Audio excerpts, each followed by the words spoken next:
Paranoia, street fights, the biggest cosplay event in Japan getting cancelled. This has been a pretty crazy situation in Japan, so let's talk about it, and let's also take some time to look at the positive side of things.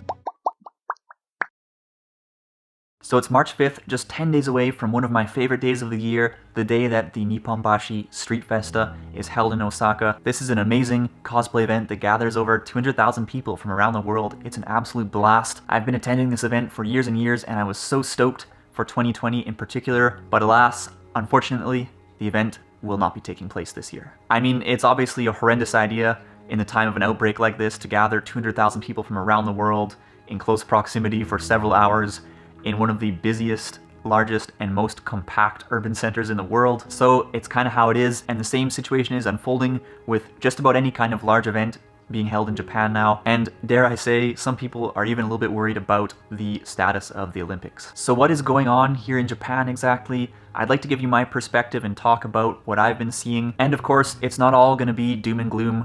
We'll take a look at some of the good things that have come out of this as well.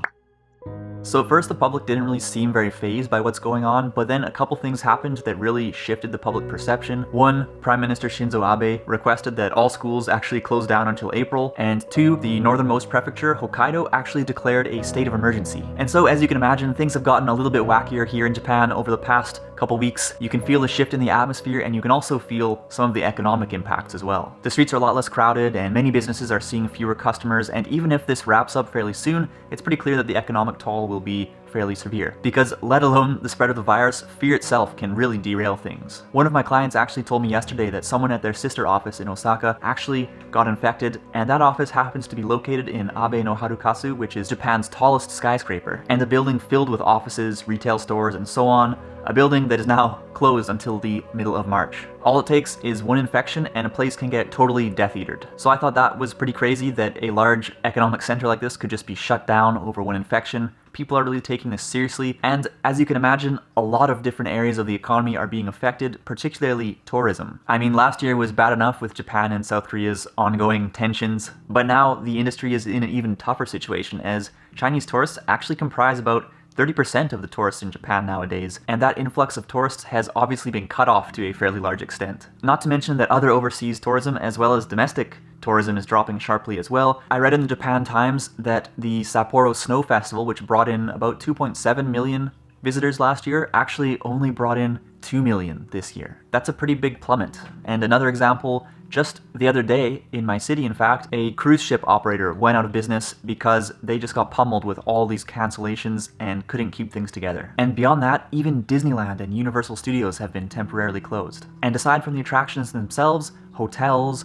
and transportation services are also getting hit pretty hard. But I think that more frustrating for people who are just going about their daily lives is the shortage of various kinds of goods due to a sudden break in different supply chains. Like, for example, I went out the other day and I wanted to buy an iPad, and I couldn't because there's no stock, because the factories in China making the iPads are currently shut down. I assume the iPad situation is similar around the world. But the more pressing shortages here are with regard to things like hand sanitizer and masks, and of course, toilet paper. Due to some fake news that most of Japan's toilet paper is actually manufactured in China, which is simply not the case, it is mostly manufactured in Japan, well, people afraid that they would soon no longer be able to buy toilet paper went on a buying frenzy, and now toilet paper is wiped off the shelves everywhere. I managed to get some toilet paper before it all disappeared, but yeah, the grocery store near my house has not had any toilet paper for over a week now. It certainly made me realize how we take something as simple as toilet paper for granted, as if we run out of toilet paper, I don't know what we're gonna do unless we run out into the woods and start grabbing handfuls of leaves. By the way, to all the people hoarding these items to sell them at a higher price,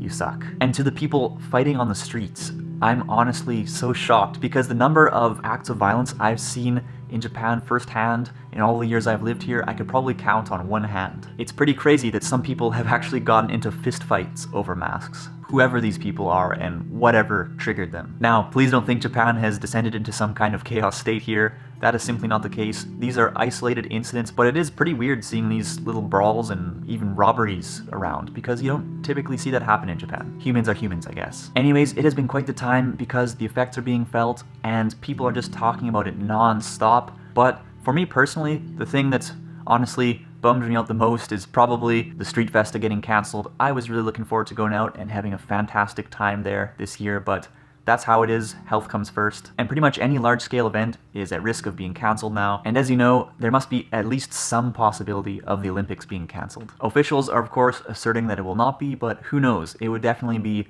ludicrous to hold a massive event like this with people gathered from around the world and just facilitate the spread of a virus to all ends of the earth. But at the same time, if they do cancel this, it is going to be a big blow to the Japanese economy and also to the morale of the Japanese people, one must think. Well, that's an overview of what's going on here in Japan from what I've been seeing and experiencing, but all the news is just so dark and so foreboding, not to mention utterly relentless, so I thought, why don't we take a moment here and try to look at some of the positive things that have come out of this coronavirus situation.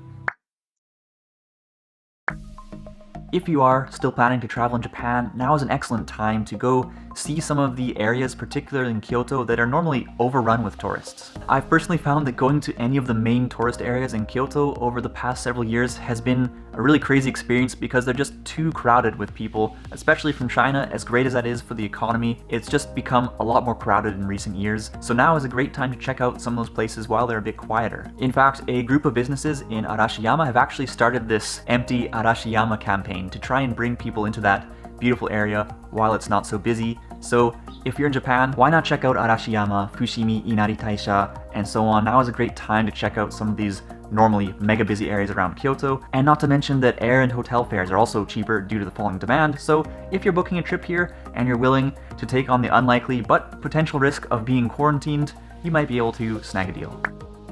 If there is one really positive thing coming out of this that I hope will continue, it is that people and businesses are taking on a whole new level of cleanliness. And some are doing it in style. For instance, there's a maid cafe in Akihabara called Heart of Hearts, which has basically brought virus prevention into their regular business routine in a way that really fits with the brand. So in typical cute maid fashion, when you enter the store, the maids will usher customers into their unique world in their unique way, and then they will tell the customers, hey, I want to get rid of the bad viruses outside, before squirting some moe medicine into their hands. So they've taken this on and made it part of their act, and they've been doing this since late January. So a fairly proactive bunch, and the maids themselves are also equipped with disinfectant gel and masks. They're frequently ventilating the store, washing their hands, gargling. Good job, maids. And it would be great if people continued to embrace this sort of mentality even after the coronavirus scare melts away, because that would certainly help decrease the transmission of the flu and other sicknesses too.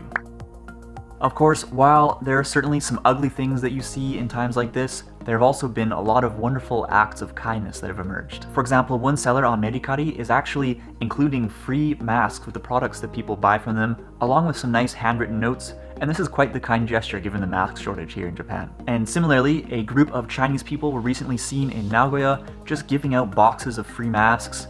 Very cool. They had a big sign up too saying, I love China and Japan. Very nice seeing people take the extra step to brighten the lives of the people around them, and these people are certainly a far cry from those who are buying up masks and trying to sell them for a high price online. And there's even been romance born out of some of these kind moments. There was a really cool Twitter story that surfaced the other day, which I thought was quite touching, and in this story, basically, a female shopper had picked up the last package of toilet paper at a drugstore and overheard as they were paying a male customer talking to the clerk and saying, oh no, I'm kind of disappointed there's no toilet paper left.